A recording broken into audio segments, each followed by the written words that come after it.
adalah cucu dari Nabi Ishaq bin Ibrahim alaihi salam.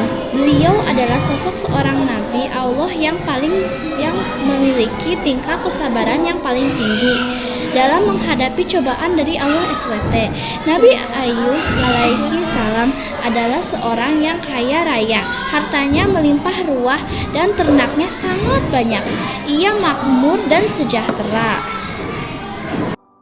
Hidup Nabi Ayub dipenuhi kesenangan, namun beliau tetap tekun. Beliau juga gemar berbuat kebaikan dan suka berbagi ke siapapun. Bahkan para malaikat pun juga memuji beliau.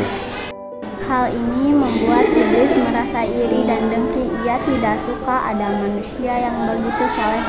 Iblis pun berniat membuat Nabi Ayub menjadi sesat.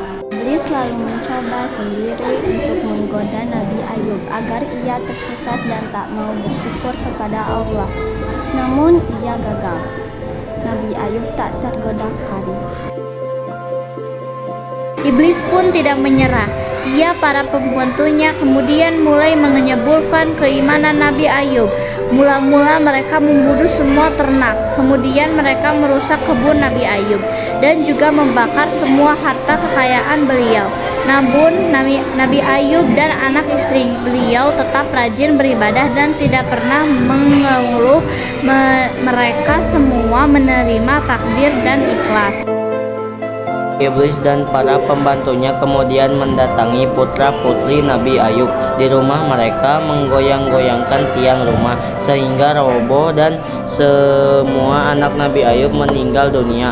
Iblis mengira usahanya berhasil menggoyangkan iman Nabi Ayub yang sangat menyayangi putra-putrinya itu. Meskipun Nabi Ayub merasa sedih dan menangis, tetapi jiwa dan hatinya tetap kokoh dan keyakinan bahwa jika Allah yang Maha Pemberi menghendaki semua itu, maka tak ada seorang pun yang mampu menghalanginya.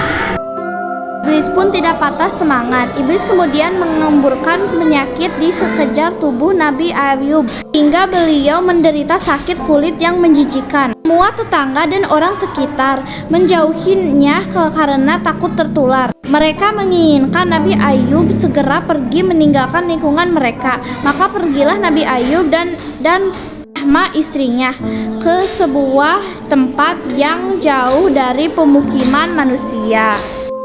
Sakit Nabi Ayub sudah bertahun-tahun tak kunjung sembuh. Namun Nabi Ayub tetap sabar. Suatu hari Rahma hendak membeli bahan makanan dan ia pun pergi keluar. Ternyata saat itu Nabi Ayub sedang membutuhkannya. Berkali-kali Nabi Ayub memanggil istrinya tapi tidak ada sautan dari istrinya itu.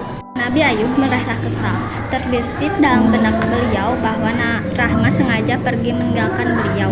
Nabi Ayub lantas bersumpah akan memukul Rahma sebanyak 100 kali jika ia kembali nanti. Nabi Ayub kemudian berdoa memohon kesembuhan kepada Allah. Allah Subhanahu wa Ta'ala memerintahkan Nabi Ayub agar menghentakkan kakinya ke tanah. Lalu dari tanah itu keluar air yang sejuk dan segar. Nabi Ayub lantas membersihkan sekujur tubuh beliau dengan air itu. Seketika itu pula penyakit Nabi Ayub sembuh dan kulit tubuhnya kini kembali seperti sedia kala. Wajahnya pun kembali bersinar dan memancarkan wibawa yang luar biasa. Rahma akhirnya pulang dan betapa terkejutnya ia ketika melihat suaminya telah sembuh dan ia juga meminta maaf karena telah hampir kehilangan kesabaran dalam merawat Nabi Ayub yang sakit. Nabi Ayub pun memaafkannya dan berbicara bahwa ia telah terlanjur bersumpah untuk memukul Rahma sebanyak 100 kali. Beliau sangat bingung karena dalam benaknya beliau tidak tega untuk menyakiti istrinya yang sangat setia itu. Lalu turunlah perintah Allah agar Nabi Ayub mengambil 100 helai rumput, mengikatnya lalu memukul 1 kali ke tubuh Rahma dengan pelan. Nabi Ayub pun melaksanakan perintah Allah itu untuk memenuhi sumpah beliau. Rahma sama sekali tidak merasa sakit dengan pukulan 100 helai rumput itu. Nabi Ayub alaihi salam kini telah sembuh seperti sedia kala. Tak ada lagi yang menjauhinya. Mereka kembali menerima Nabi Ayub karena kesabaran beliau.